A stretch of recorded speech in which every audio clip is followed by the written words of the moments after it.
Escribo porque no tengo nada mejor que hacer, porque necesito que sepan la verdad y porque es lo único que él me deja hacer.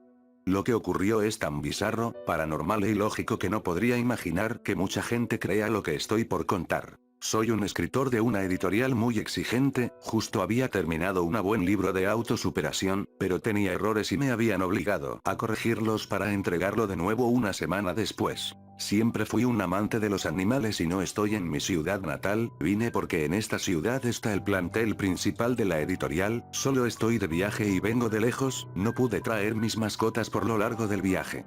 Estoy en un pequeño departamento sin compañía. Iba directo a una tienda de mascotas para conseguir un compañero temporal, para no sentirme solo mientras estaba encerrado arreglando los pequeños errores del libro. En camino hacia el lugar, me topé con un gato que no tenía ojos. Extrañamente no me dio miedo, incluso me dio lástima, así que decidí tomarlo. Justo ahora me arrepiento de haberlo hecho. Lo llevé a revisar a un veterinario para ver que no tuviera algo grave, solo tenía una pequeña infección en la pierna, pero apenas estaba emergiendo, así que fue fácil erradicarla. En la sala del veterinario era fácil notar que yo era el único al que no le daba asco la situación del gato, nunca le puse nombre, tanto porque no me dio tiempo, como que todavía no me quería encariñar tanto con él. Una vez en casa lo dejé que jugara libre por el apartamento. A pesar de estar ciego parecía saber exactamente dónde estaba y cómo moverse por el lugar, no me pareció extraño, solo pensaba en lo prepotente que se habría de sentir el pobre animal. Mientras él jugaba, yo comencé a corregir los primeros errores del libro en mi laptop.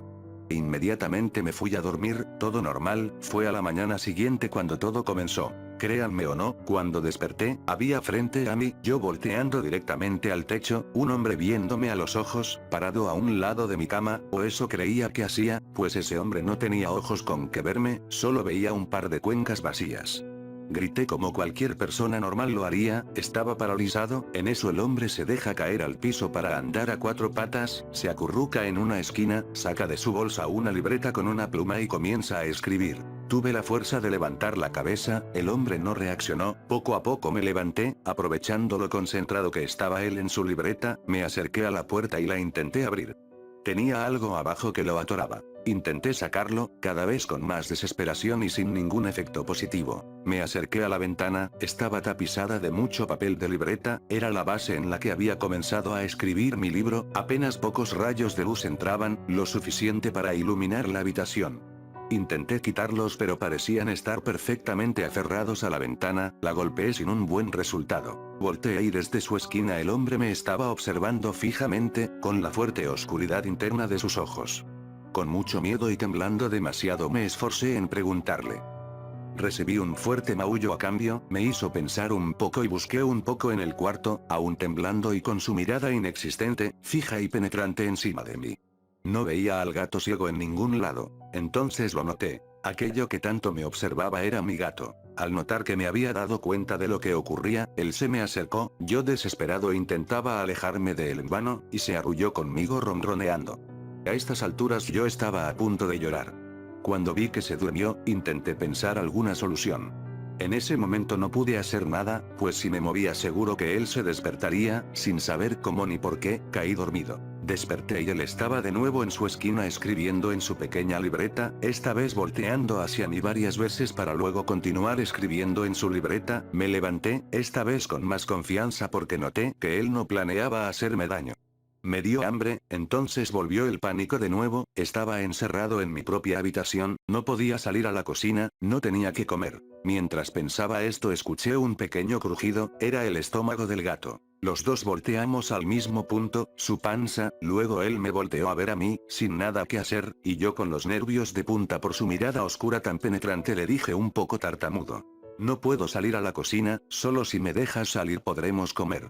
Al oír esto me observó por 2 segundos más y volvió a su libreta, pensé y busqué soluciones, no había ninguna, estaba y sigo encerrado aquí, con él. Solo pude pensar en una cosa, en un solo plan. Que me rescataran, en menos de una semana la editorial notaría que no aparecí, intentarían contactarme, no respondería, hablarían a la policía e irrumpirían aquí. Si el gato pudo volverse humano, o humanoide, o lo que quiera que sea eso, podrá volver a lo que antes fue, entonces parecerá que simplemente me encerré yo solo aquí, y el gato saldrá inocente y atrapará a alguien más. En este momento comienzo a escribir esto, para que cuando entren aquí y me vean muerto de hambre, lean esto y se encarguen del maldito gato. Han pasado 3 días de lo último que escribí, muero de hambre y parece ser que él también, pero no hace nada, sigue escribiendo, sigue observándome, pareciera que me analiza, soy su experimento, soy su muñeco de prueba, ¿qué quiere de mí? ¿Por qué hace esto? ¿No fui el único al que se lo ha hecho? Quiero salir de aquí, quiero que ese gato se aleje de mí, no le puedo hacer nada, no cambiaría nada, seguiré atrapado aquí si lo mato, debo seguir su juego, terminar su prueba, quizás así me deje salir, quizás así quede en libertad, solo debo esperar, dejarlo a él terminar, no preocuparme y seguir tranquilo, estoy al borde de la locura, ayuda por favor, ayuda, ayúdenme, no quiero seguir aquí. ¡Ayuda! Texto encontrado junto a un cuerpo dentro del departamento, el cuerpo se encontró en la cama, sobre él un gato negro y sin ojos. Al cuerpo le faltaban partes de su piel, debajo de las manos habían restos de carne, y lo más espeluznante, parecía que alguien le había arrancado los ojos. Los policías antes de leer esto creían que el estrés había llevado al escritor al borde de la locura, para encerrarse él solo y alimentar a su gato y él mismo con su propia carne. El diario encontrado a un lado del cadáver dio a entender otra cosa. En cuanto los policías entraron al cuarto, el gato volteó y los miró con la profunda oscuridad de sus cuencas vacías. Miró fijo a uno de los policías ahí presentes y extrañamente ese fue el único al que el pánico no poseyó, tomó al gato entre sus brazos mientras registraban el lugar. Al irse todos, y antes de que alguien pudiera leer el diario, ese policía se fue directo a su casa con el felino. Desde hace 4 días no se tienen noticias de él ni de su familia.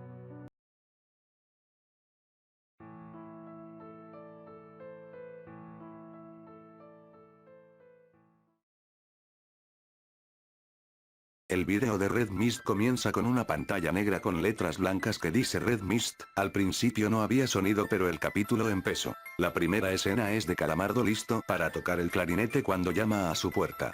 Responde y es un pez escocés. Calamardo dice que no está interesado y vuelve al clarinete. Sin embargo, antes de que pueda tocar, vuelve a sonar el golpe. Calamardo va enojado hacia la puerta, y el pez escocés ahora tiene los ojos rojos. Le dice se acerca la niebla roja, y desaparece. La siguiente escena es esencialmente la apertura del suicidio de Calamardo, pero con una animación diferente y de peor calidad. La única diferencia además del aspecto de la animación es que Patricio está con Bob Esponja, y cuando se les grita, ambos miran a Calamardo y Bob y Patricio empiezan a llorar. La escena vuelve a Calamardo, y Bob Esponja dice que está bien, y Calamardo vuelve al clarinete. La niebla roja pronto envuelve a Calamardo, la imagen se vuelve roja y Calamardo aparece con ojos rojos y realistas. El concierto pasa, pero Calamardo sigue con ojos rojos. Bob Esponja, Patricio y el pez escocés están con los otros peces abucheando a Calamardo, y no se puede escuchar a Calamardo diciendo no, espera, espera. Aunque la animación lo muestra diciéndolo. Los peces tenían ojos rojos hiperrealistas, esta escena es básicamente la misma que la del suicidio de Calamardo. Aparece una escena la cual no aparece en el suicidio de Calamardo. Calamardo camina a casa durante casi 3 aburridos minutos, mientras suena una canción triste llamada Gloomy Sunday, y la pantalla se pone roja. Su casa tiene nubes a su alrededor, y él está sentado en la cama, mientras el sonido del viento se hace cada vez más fuerte, simplemente sentado allí. Después de 30 segundos, Calamardo comienza a sollozar, pero esta escena es distinta a la del suicidio de Calamardo. La pantalla se retuerce sobre sí misma durante un segundo y luego vuelve a la normalidad. Esto vuelve a suceder 10 segundos después, y Calamardo se queda en silencio. Aparece estática y la cara de Calamardo se acerca a la cámara. Está llorando algunas lágrimas. La estática vuelve a suceder y él está llorando sangre. Estático de nuevo, ahora Calamardo tiene los ojos rojos. La voz de Aslo lo dice de nuevo. Estático una vez más, y Calamardo ya no está llorando sangre, y la voz suena de nuevo. Estático una vez más, y se muestra a Calamardo mirando al espectador con sus ojos rojos y los gritos de los niños en el fondo.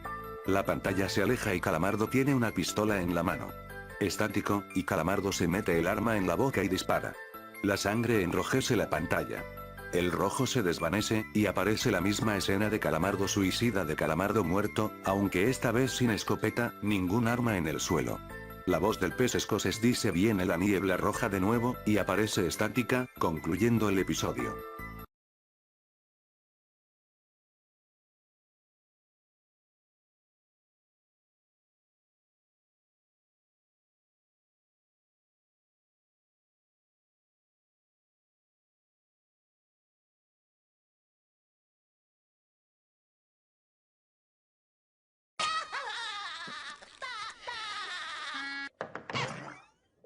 wonder who that could be. May I have a moment? Not interested.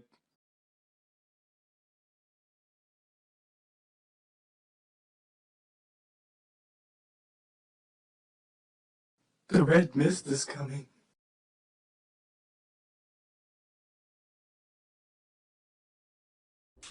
SpongeBob.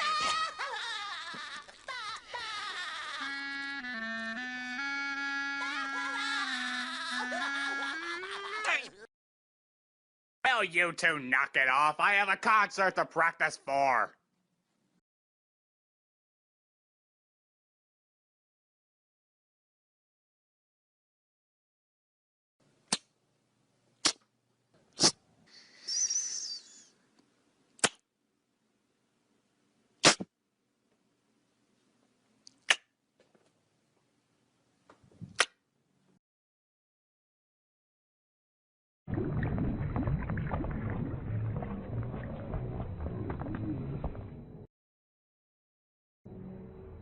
Ladies and gentlefish, Bikini Bottom's Community Rec Center is proud to present Squidward Tentacles.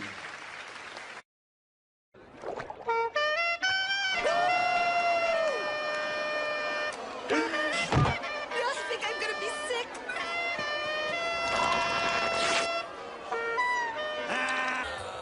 Boo! You stink!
Do it.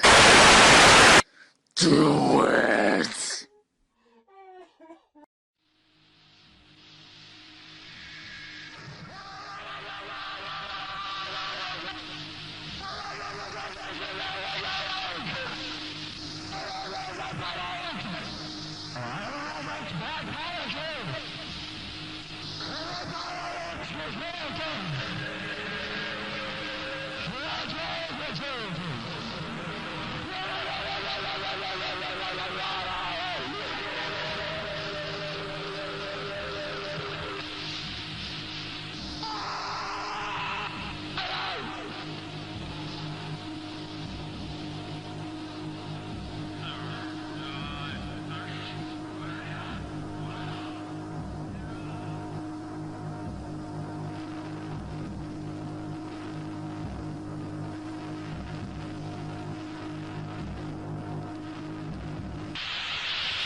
The red mist is coming.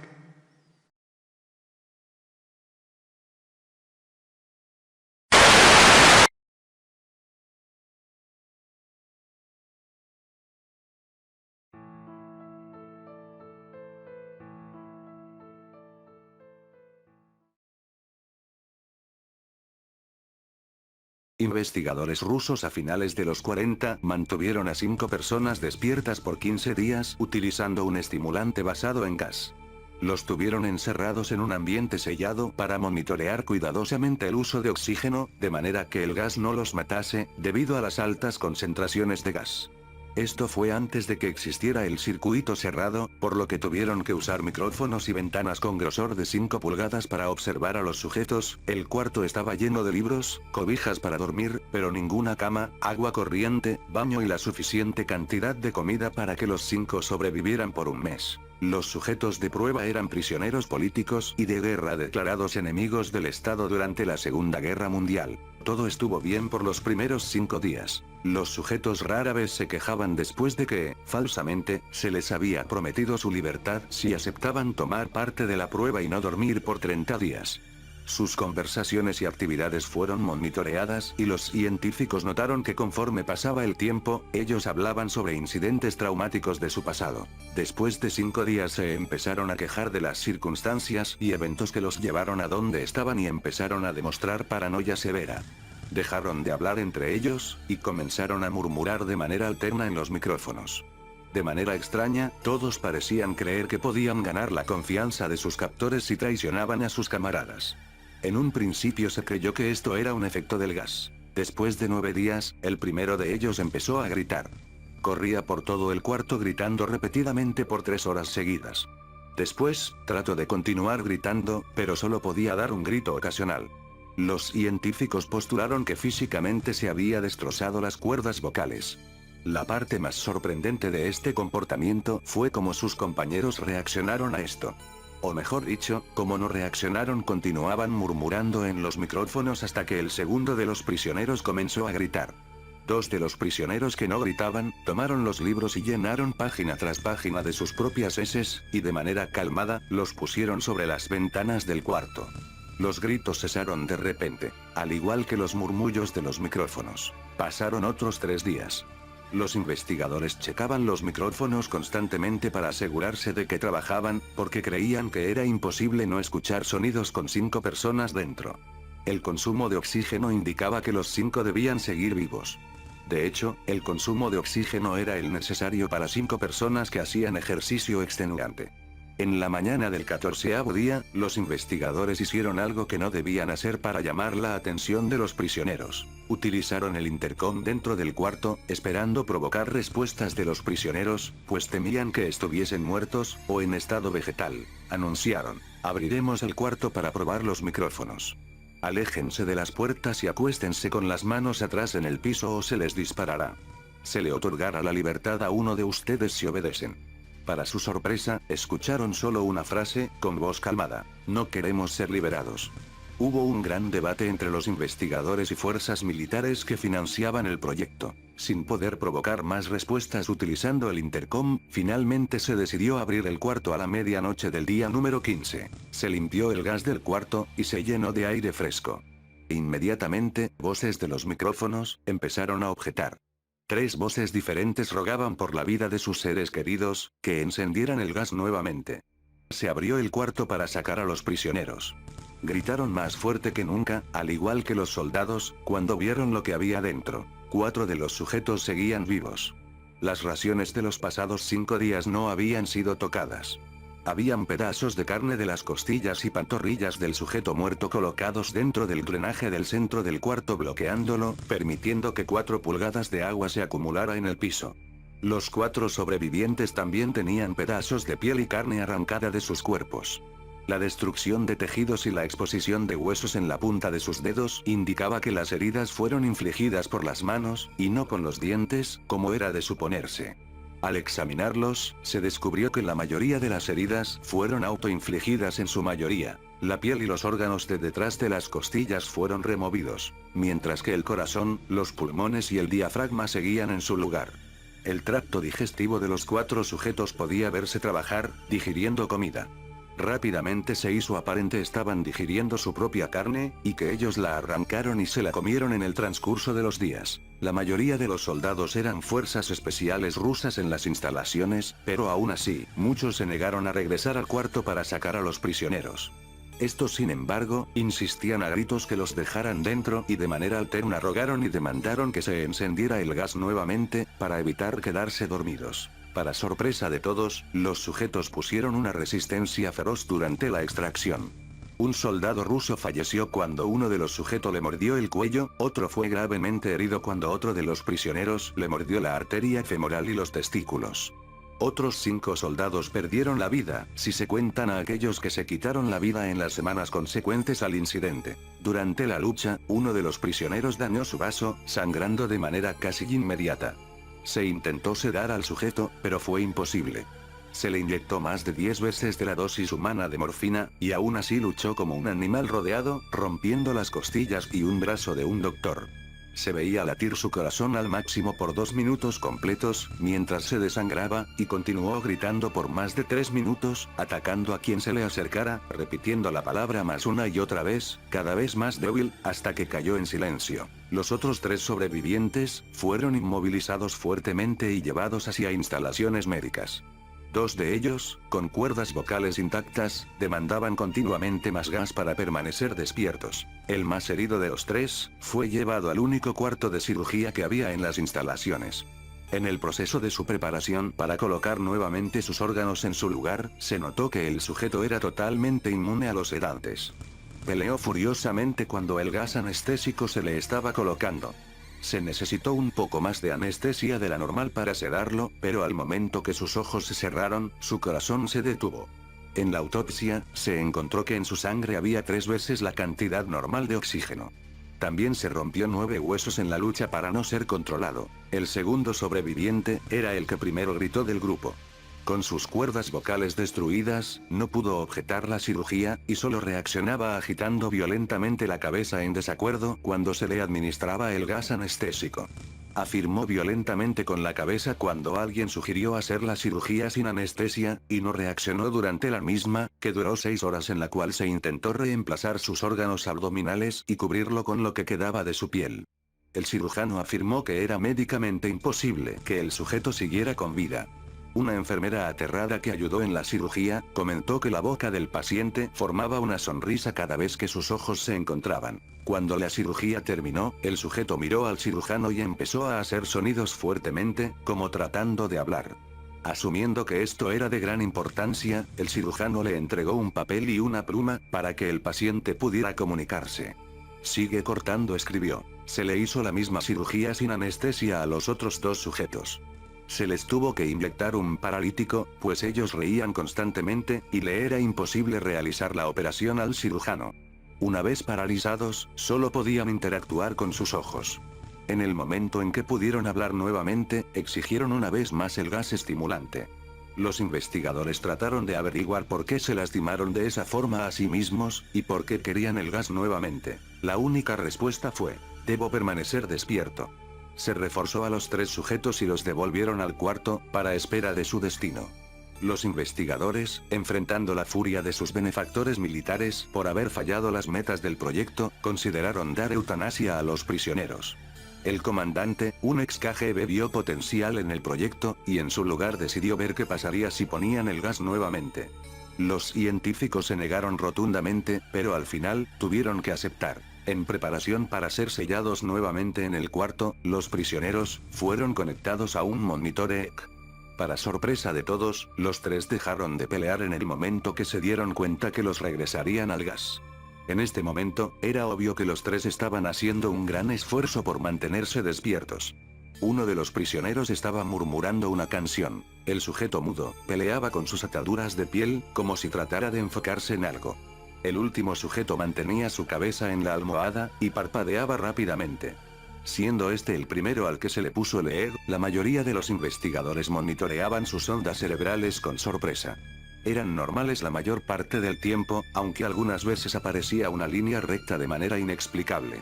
Parecía que repetidamente sufrían de muerte cerebral. Mientras analizaban los datos, una enfermera notó que los ojos del sujeto se cerraron. Sus ondas cerebrales cambiaron inmediatamente por las de sueño profundo, luego se pusieron rectas, y de manera simultánea, su corazón se detuvo. El único sujeto que quedaba que podía hablar comenzó a gritar para que lo encerraran en ese momento. Sus ondas cerebrales mostraban las líneas rectas del sujeto que acababa de morir por quedarse dormido. El comandante dio la orden de sellar el cuarto con los dos prisioneros dentro, junto con tres de los científicos. Uno de los tres, inmediatamente tomó un arma y abrió fuego contra el comandante, matándolo de un tiro entre los ojos. Después apuntó al prisionero mudo, y le voló el cerebro. Apuntó al prisionero que quedaba vivo, mientras que los demás investigadores escaparon del cuarto. No me encerrarán con estas cosas. No contigo. Le gritaba al prisionero que estaba atado al camastro. ¿Qué eres? Demandó. Necesito saber. El prisionero sonrió. ¿Tan fácilmente te has olvidado de mí? El prisionero preguntó. Somos ustedes. Somos la locura que está encerrada en todos ustedes, rogando por libertad en cada momento de tu vida, desde lo más profundo de tu mente animal. Somos aquello de lo que te escondes en tu cama todas las noches. Somos lo que duermes y silencias y paralizas cuando te vas a tu cielo nocturno, donde no te podemos alcanzar. El investigador hizo una pausa. Apuntó al corazón del prisionero y disparó. El EEG mostró una línea recta mientras el sujeto débilmente murmuró casi tan libre.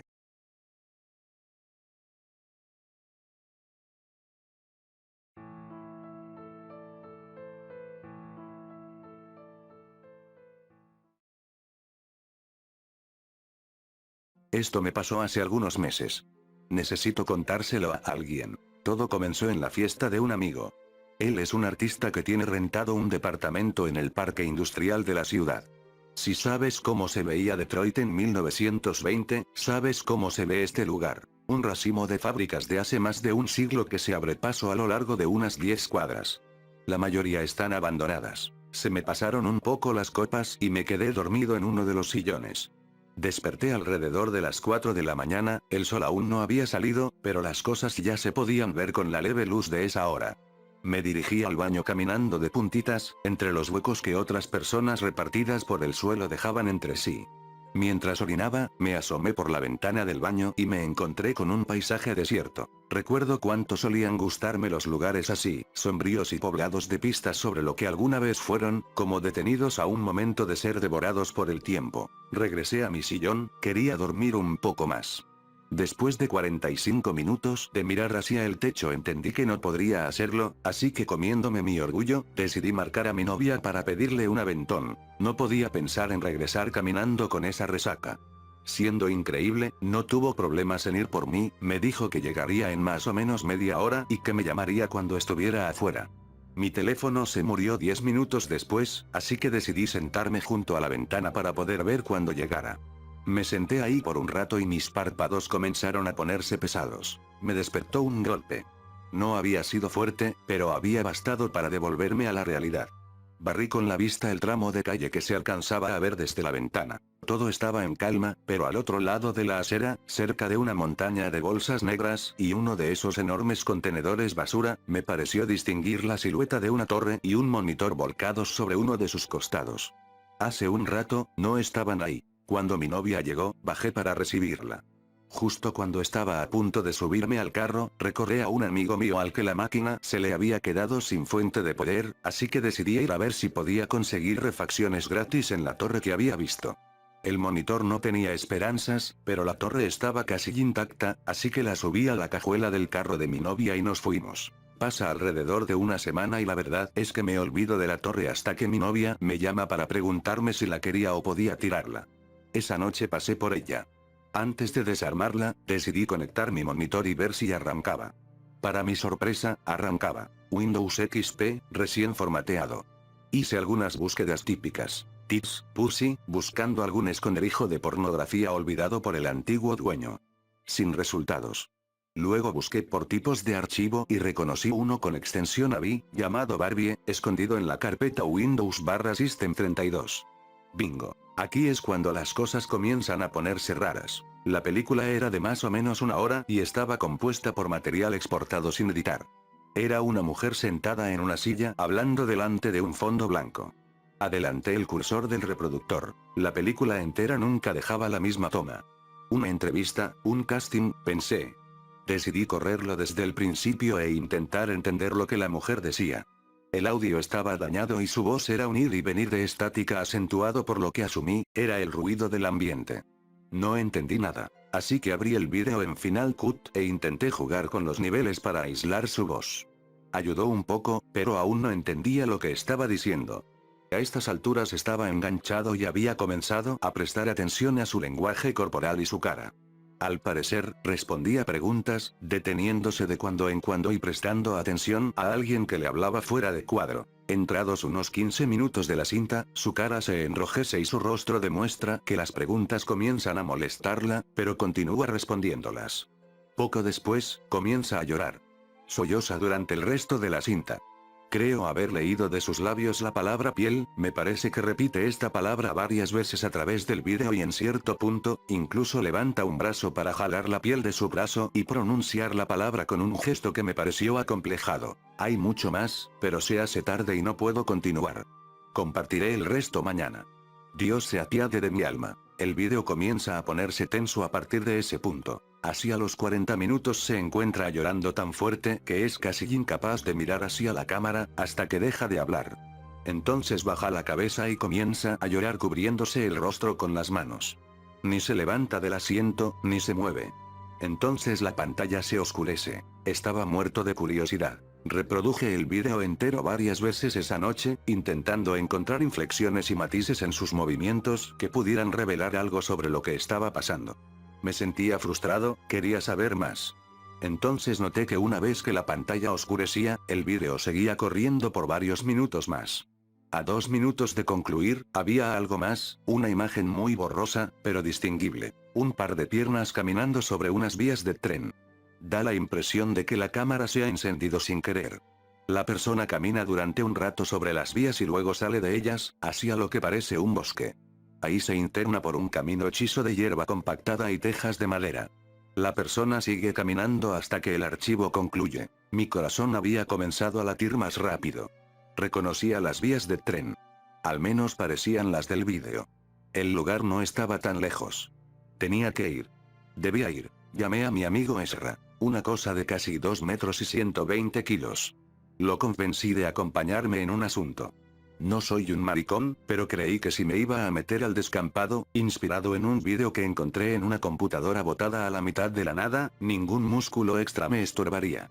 Toda la idea de investigar lo que había detrás de mi hallazgo me dejó sin dormir esa noche. A la mañana siguiente, en un sábado soleado, puse una cámara, una linterna y mi cabar de 7 pulgadas con terminado en negro mate y filo aserrado en una mochila y pasé por Ezra. Lo levanté, me abrió la puerta y, en síntesis, me mandó al carajo. Ya había empacado y me encontraba hecho a la idea de lo que planeaba, así que decidí seguir con él o sin él.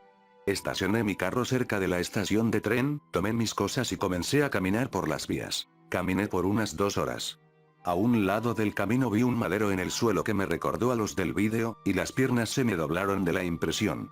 Me alejé del camino y fui buscando hasta donde la hierba crecía más alta. Encontré el camino, se internaba por en medio del bosque. Caminé despacio, prestando mucha atención a mi alrededor. Me detenía de cuando en cuando, me arrodillaba y escuchaba en busca del sonido de alguna voz cercana, algo había demasiado silencio. Esta era una de las cosas más tontas que había hecho nunca. La densidad de árboles fue abriéndose hasta un pequeño claro de hierba más baja. Di con una casa. Por la apariencia, nadie había vivido ahí en los últimos 20 o tal vez 30 años. Tomé algunas fotografías con mi cámara. Algunos metros más allá de la construcción principal había un cobertizo con techo de lámina. Me quedé un rato ahí, al comienzo del claro, tratando de entender lo que había encontrado. Atravesar a campo abierto era mostrarme a plena luz del día para cualquier par de ojos que estuvieran en la casa. Me llevó un rato juntar los bríos. Corrí acuclillado, por detrás de una cerca, pretendiendo que me dejara fuera de la vista. Empujé la puerta con la linterna y me alivió encontrar un interior más o menos iluminado. Guardé mi linterna, saqué la cámara y tomé algunas fotografías. No había muebles. El suelo estaba lleno de ladrillos, tejas de madera y pedazos de techo que se habían desprendido por la humedad. Algunos de los muros tenían unos agujeros enormes. Más adentro en la casa, vi varias cosas a las que de momento no presté atención y que ahora me ponen de verdad nervioso. Una puerta dentro de un cuarto contiguo al recibidor, que supongo baja al sótano, cerrada. Algunas sillas y una mesa plegable en el segundo piso. Destacaban porque parecían recién traídos. Pero en lo que de verdad sigo pensando es en el baño. El espejo estaba limpio. En la bañera había una cubierta gruesa, de plástico negro, que aún tenía gotas encima, recién lavada. Ese fue el momento en el que escuché un quejido largo que pareció atravesar toda la casa y el momento en el que descubrí que podía saltar de segundos pisos con la suficiente inspiración. Llegué corriendo a las vías. Me llevé una mano a la cara y cerré los ojos, me sentí idiota. Estaba huyendo del sonido típico de un sistema viejo de tuberías. Ese pequeño momento de alivio y vergüenza dio paso a un instante mucho peor cuando, por fin, mi mente dio con la pregunta ella sola. ¿Quién estaba usando el agua de una casa abandonada a la mitad de la nada? Han pasado poco más de 2 meses desde que esto pasó, no he regresado ahí, ni planeo hacerlo.